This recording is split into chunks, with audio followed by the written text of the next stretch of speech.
साथियों नमस्कार। मैं आर के अमोल 24 चैनल पर आपका हार्दिक स्वागत है। आज आपसे सामाजिक विडंबनाओं या समाज के मूलभूत सिद्धांतों बातों पर चर्चा करेंगे। हमारा आपसे यह भी निवेदन है कि आप केवल अपने बारे में न सोचें, आप एक विस्तृत दायरे में अपनी सोच को बढ़ाएं और सीमित दायरे में अपनी सोच को रखेंगे तो उसमें नुकसान आपका होगा, समाज का होगा, देश का होगा। इसलिए अपनी सोच को एक विस्तृत दायरे में ले आइए। यह देश बहुत विविधताओं वाला है और विविधताएं हर क्षेत्र में हैं, चाहे वो धर्म हो, चाहे वो जाति हो, चाहे वो रीति रिवाज हो, चाहे वो पहनावे हो, खान पान हो, बहुत सारी विविधताएं हैं। और विविधताओं के साथ ही साथ, रीति रिवाजों के साथ ही साथ कुछ पृष्ठभूमि या कुछ सोच भी अलग अलग है। जो बंगाल के आदमी की सोच है वो केरल के आदमी की सोच नहीं है। जो पंजाब के आदमी की सोच है वो तमिलनाडु के आदमी की सोच नहीं है। तो सोच भी अलग अलग है।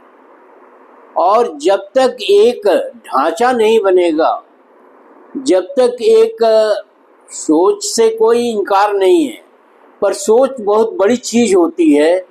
पहनावा खान पान तो कोई दिक्कत नहीं है, लेकिन सोच जो है वो एक बहुत बड़ी चीज़ होती है। तो सोच का दायरा भी इस तरह का होना चाहिए कि पूरे देश में एक सामंजस्य का वातावरण बने। अभी भी देश में सामंजस्य नहीं है। अभी भी बहुत सारी विसंगतियां हैं। वो चाहे जाति का ले लीजिए, धर्म का ले लीजिए और अन्य चीज़ों का ले लीजिए, बहुत सारी विसंगतियां हैं। धर्म में वही पद्धति बंगाल में नहीं है जो तमिलनाडु में है। तो धर्म की विसंगतियां भी बहुत हैं और धर्म जो है वो सामंजस्य का होना चाहिए। पूरे देश का धर्म एक ही होना चाहिए मेरी समझ से। तो मेरा एक ये भी निवेदन है कि आप कुदरत, प्रकृति से प्रेम करना सीखें, प्रकृति में निवेश करना सीखें। निवेश से मतलब आप समझ रहे होंगे कि ये जो वातावरण बोझिल हो रहा है या जो ये पॉल्यूशन चीज़ हो रही है, वो अगर आप निवेश करेंगे तो ये पॉल्यूशन ख़त्म हो जाएगा। निवेश कैसे करेंगे? अलग अलग जगहों पर अलग अलग तरीके हैं। वो आप वहाँ करेंगे तो धीरे धीरे आप जो है अनुभवी हो जाएंगे और आपकी समझ में आ जाएगा कि नहीं, ऐसे नहीं, ऐसे करना है। उसके लिए कोई गुण सूत्र या कोई किसी तरह का निर्देश नहीं दिया जा सकता। तो कुदरत से प्रेम करना सीखें, कुदरत में निवेश करना सीखें। इससे आप समृद्ध होंगे, इससे आप प्रबुद्ध होंगे और इससे आपके अंदर देश प्रेम की भावना भी जागृत होगी। दूसरी बात मैं करूँगा कि देश से प्रेम करिए, अपने से नहीं, देश से प्रेम करिए। अगर प्रकृति की बात खत्म करें तो देश से प्रेम करिए। ये नहीं कि आप प्रांत से प्रेम कर रहे हैं या अपने से प्रेम कर रहे हैं या अपनी जात से प्रेम कर रहे हैं, अपने धर्म से प्रेम कर रहे हैं। इसका कोई मतलब नहीं है।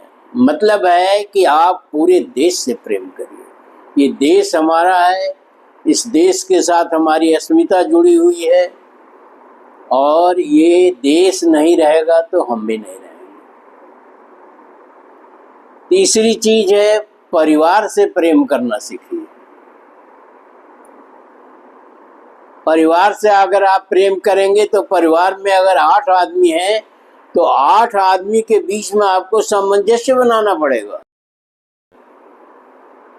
कि ये हमारे छोटे भाई हैं, ये हमारे बड़े भाई हैं, ये हमारे पिता हैं, ये हमारे चाचा हैं, ये हमारी माँ है, ये हमारी चाची है।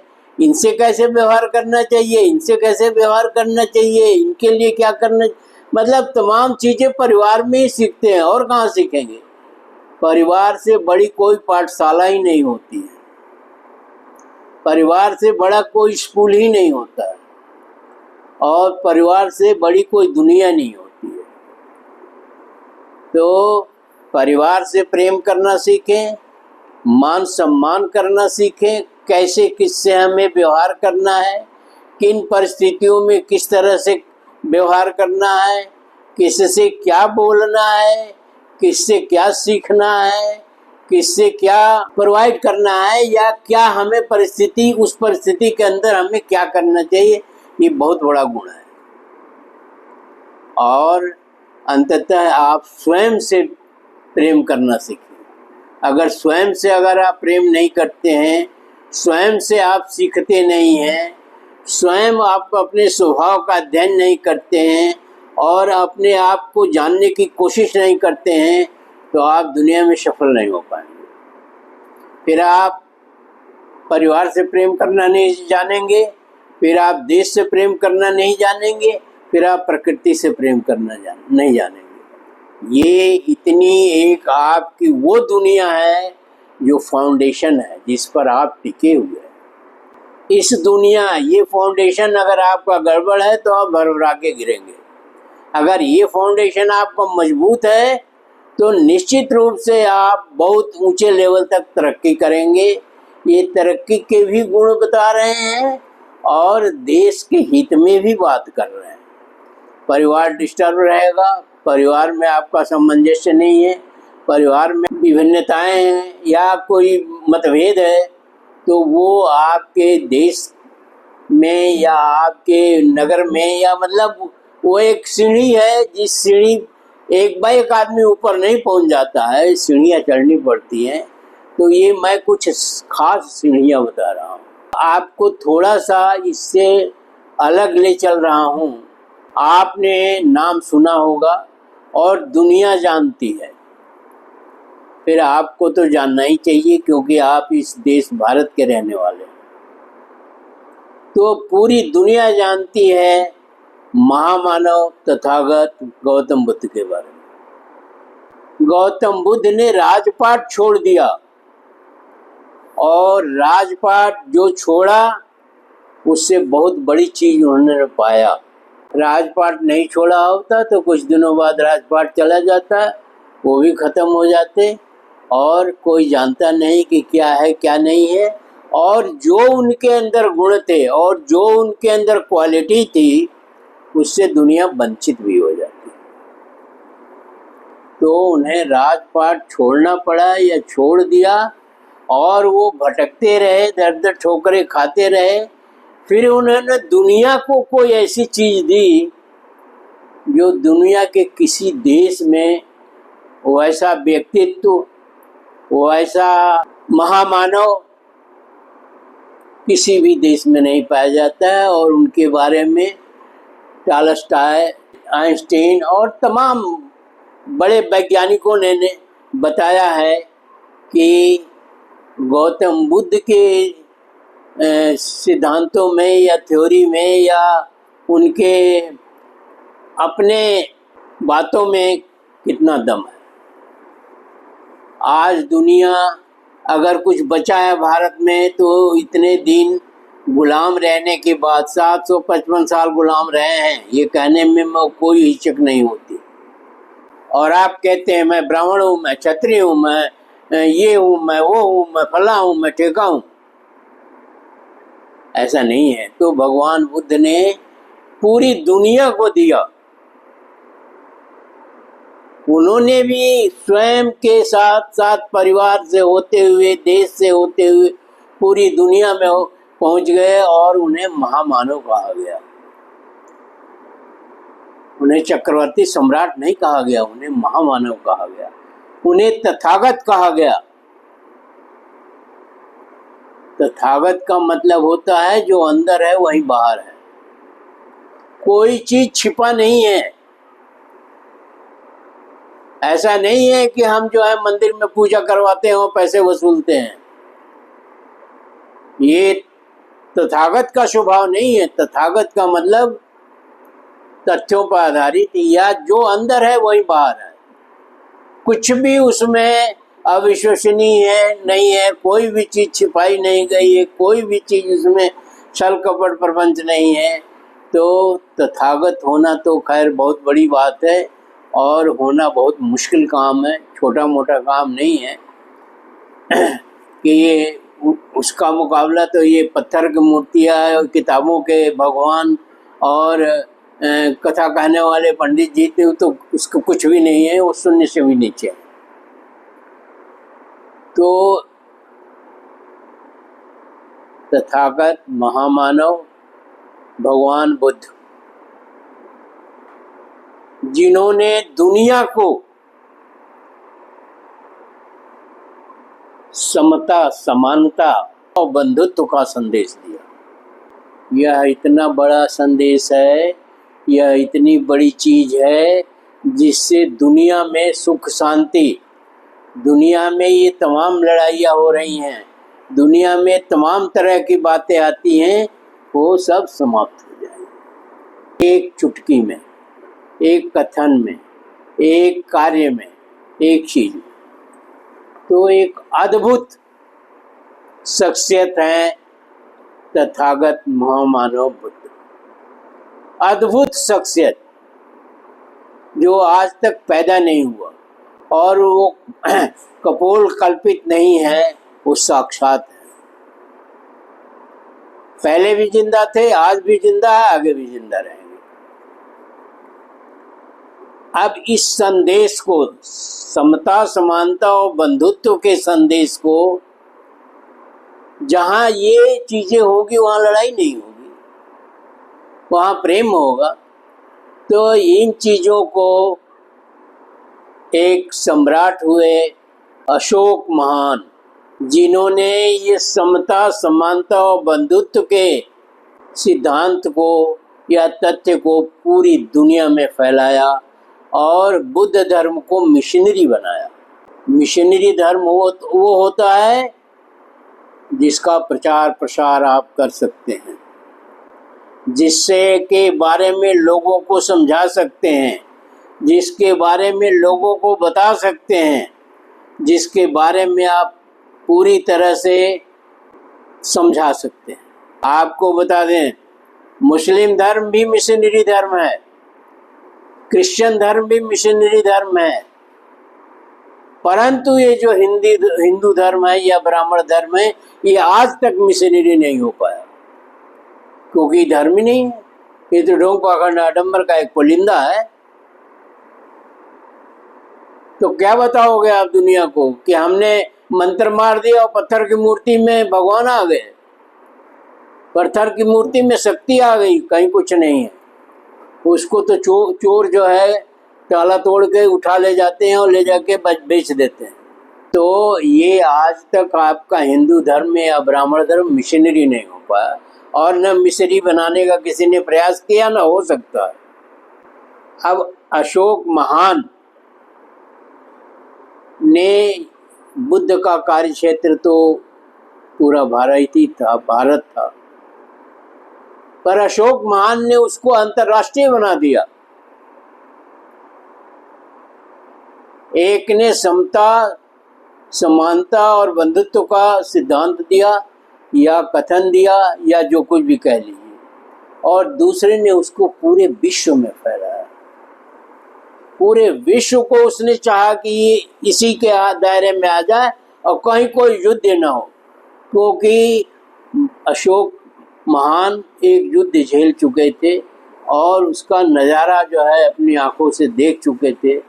जब उनके अंदर, हृदय के अंदर एक भाव जागृत हुआ और उन्होंने ये कार्य किया। बिना प्रेरणा के कोई कार्य नहीं होता, बिना कोई झटका लगे हुए या बिना कोई वो किए हुए कार्य नहीं होता। अब उसके बाद एक और शख्सियत है जो पूरी तरह से 100% निगेटिव था, और उसने पूरे बौद्ध धर्म को समाप्त करके और उसकी जगह पर ढोंग पाखंड आडंबर शुरू करके पूरे देश को 755 साल गुलाम बनाया और इस देश को की जो ओरिजिनल प्रतिष्ठा थी उसे नष्ट कर दिया। वो था पुष्यशुंग मित्र, जिसकी जितनी निंदा की जाए उतना ही कम है। फिर बौद्ध धर्म जो है इस देश से खत्म हो गया और ये देश गुलाम भी हो गया और इस देश पर तरह तरह के अत्याचार हुए।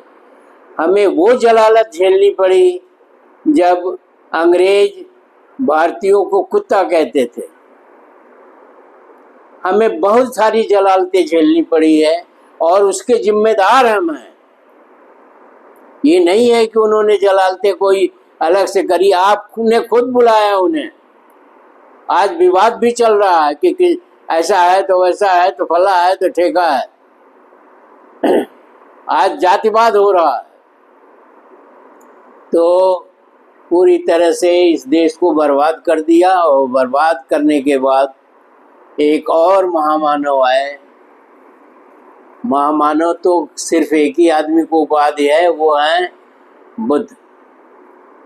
लेकिन एक और हम कह रहे हैं महामानव आए, चाहे छोटे आए चाहे बड़े आए, वो हैं डॉक्टर भीमराव अंबेडकर, जिन्होंने बुद्ध धर्म अपना करके सारे धर्मों को उन्होंने पढ़ा और उन्हें लगा कि बुद्ध धर्म से अच्छा कोई धर्म ही नहीं है। तो उन्होंने बौद्ध धर्म अपनाया और बौद्ध धर्म अपना करके इस देश में जो विसंगतियां थी उसको काफी हद तक दूर किया।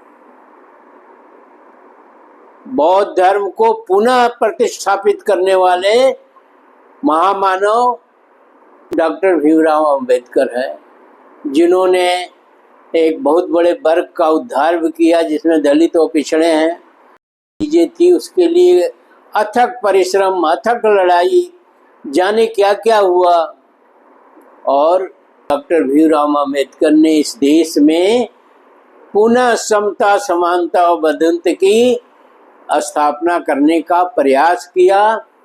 और चूंकि विसंगतियां बहुत बढ़ चुकी थी, जातियां, धर्म का ढोंग, पाखंड, आडंबर, जाने क्या क्या इस देश में अब भी हो रहा हो, पहले भी हो रहा था। ऐसे विपरीत परिस्थिति में, विषम स्थिति में डॉक्टर भीमराव अंबेडकर ने जो किया वो कोटि धन्यवाद के पात्र हैं।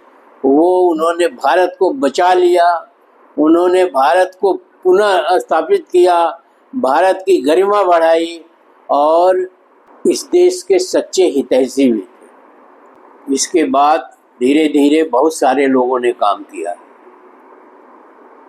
और सब मनुष्य हैं, पत्थर के देवता नहीं है जिनमें नकली जान डाला गया हो या घड़े से और पानी से हो, मछली के गंध से हो पैदा नहीं है।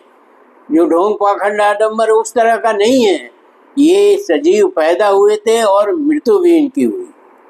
जैसे शिक्षा के लिए ज्योतिबा फुले और सावित्रीबाई फुले ने अथक परिश्रम किया। आजकल फिल्म भी चल रही है और उन्होंने वो परिश्रम किया जो आप उनकी जीवनी पढ़ेंगे तो सोचेंगे कि कितना उनके साथ जो है अनाचार हुआ, अत्याचार हुआ, कितना उनको परेशानी झेलनी पड़ी। तो शिक्षा की बात हो गई। ढोंग, पाखंड, आडंबर के लिए पेरियार ने काम किया, रामास्वामी नायकर पेरियार ने काम किया और उन्होंने यहाँ तक किया कि एक ट्रक पर ये मूर्तियाँ, तमाम तरह की मूर्तियों को इकट्ठा करके जूते से पीटते हुए ले गए और उन्हें गड्ढे में फेंकवा दिया और कहीं कुछ नहीं हुआ। तो ढोंग, पाखंड, आडंबर के लिए आप पेरियार से सीखिए, पेरियार को याद करिए, पेरियार के आदर्शों पर चलिए। तीसरी चीज है समानता के लिए, न्याय के लिए। छत्रपति साहू जी महाराज को याद करिए, छत्रपति साहू जी महाराज से सीखिए। छत्रपति साहू जी के पद चिन्हों पर चल करके जो है आप काम करें, आप निश्चित रूप से सफल होंगे। रविदास जी, कबीर, इन्होंने ढोंग पाखंड आडंबर के बारे में अपने अपने तरीके से बहुत काम किया और इन्होंने एक जो भ्रम समाज के अंदर था वो समाप्त किया। इन्होंने कविताएं भी लिखी, इन्होंने बहुत सारे काम किए, इन्होंने छंद भी लिखी, तमाम चीजें इन्होंने किया और उसको डॉक्यूमेंटेड किया, लिखित किया। इसी प्रकार आपको ये भी बताते चलें कि पेरियार जो है वो तमिल का शब्द है और इसका अर्थ होता है बहुत बड़ा आदमी। उन्हें पेरियार की उपाधि मिली हुई थी। नाम उनका था रामास्वामी नायकर। ललई सिंह यादव ने भी ढोंग पाखंड आडंबर के बारे में काम किया। उन्होंने सच्ची रामायण लिखी, उनसे सीख लीजिए। संत गाडगे लोक सेवा का काम करते रहे, ये धोबी समाज से आते हैं। ये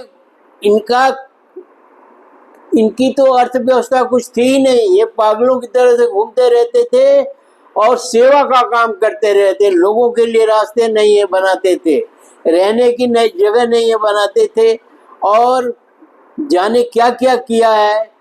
तो संत गाडगे को याद करिए, संत गाडगे के पद चिन्हों पर चलिए, संत गाडगे, इनकी किताबों को पढ़िए, आप पहले इनके योगदान को पढ़िए। एक वीडियो से आपका काम नहीं चलेगा, ये तो हम नोशनल आपको बता रहे हैं। हक एवं सम्मान के लिए ये मेरा अधिकार है, इसके लिए आप बाबू जगदेव प्रसाद को याद करिए, जो उनको बिहार का लेनिन कहा जाता था। ये जमीनें और भी तमाम अधिकार और चीजें जो है उसके हक के लिए उन्होंने नारा दिया, हक के लिए लड़ा और अपनी जान गंवाई। वो चाहते तो समझौता कर सकते थे, वो चाहते तो पद प्राप्त कर सकते थे, लेकिन उन्होंने ऐसा नहीं किया। तो इनसे भी हमें सीख लेनी चाहिए। उनके साथ राम स्वरूप वर्मा भी काम करते थे, उन्होंने भी हक और सम्मान के लिए लड़ाई लड़ी है। सही धर्म एवं मानव सेवा के लिए आप पूजनीय गुरु नानक जी को के पद चिन्हों पर चलिए, गुरु नानक जी को जानिए, गुरु नानक जी के संबंध में आवश्यक जानकारी प्राप्त करिए और उसका पालन करिए। देखिए किस तरह से गुरुद्वारों में लंगर चलते हैं, लोगों को खाना खिलाया जाता है, किस तरह से एक बड़ा से बड़ा आदमी भी वहाँ जूता साफ कर सकता है, खाना बनाएगा। मतलब तमाम सेवा का काम और सही धर्म का काम गुरु नानक जी ने समाज को दिया और हम जो है मंदिरों के पीछे दीवाने हैं। जाइए गुरुद्वारों में और सीख लीजिए और समझिए कि क्या होता है धर्म, क्या होती है सेवा। इन मंदिरों को छोड़िए, यहाँ सिर्फ धंधा होता है। मैं स्पष्ट कहने में कोई मुझे गिला नहीं है।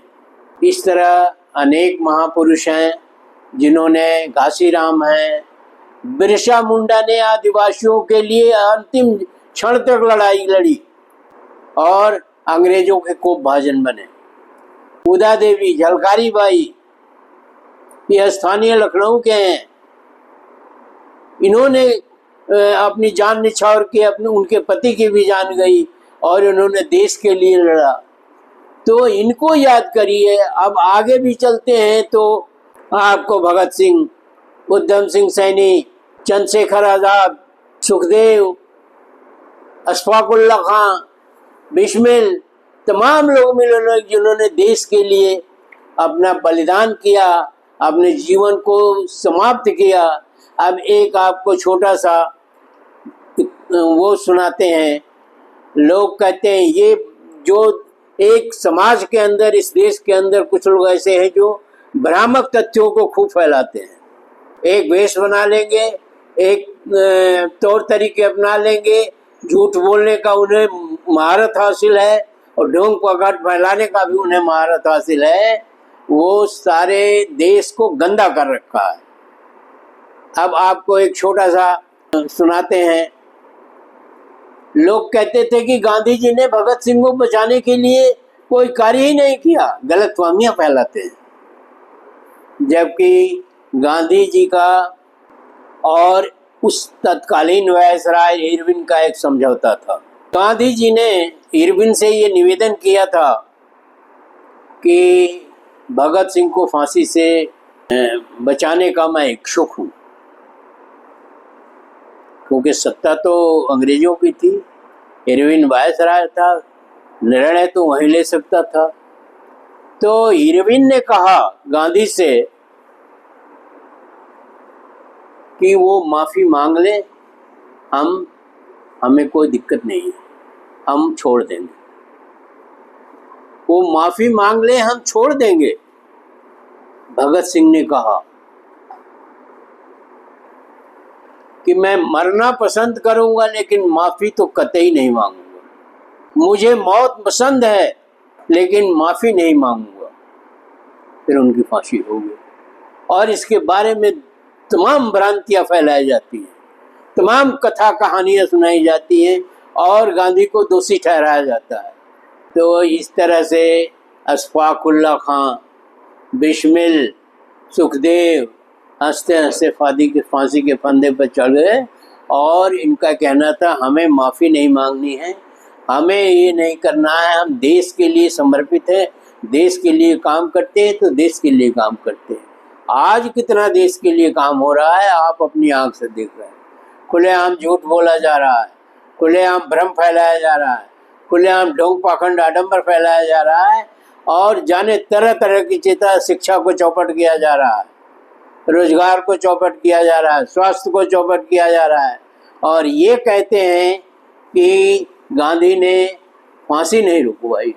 वीडियो को ध्यान से पढ़िएगा, समझिएगा क्या आपको करना चाहिए, क्या नहीं करना चाहिए। आपको ढोंग पाखंड आडंबर में बिल्कुल नहीं शिरकत करनी चाहिए। आपको इन धंधेबाजों के चक्कर में नहीं पड़ना चाहिए।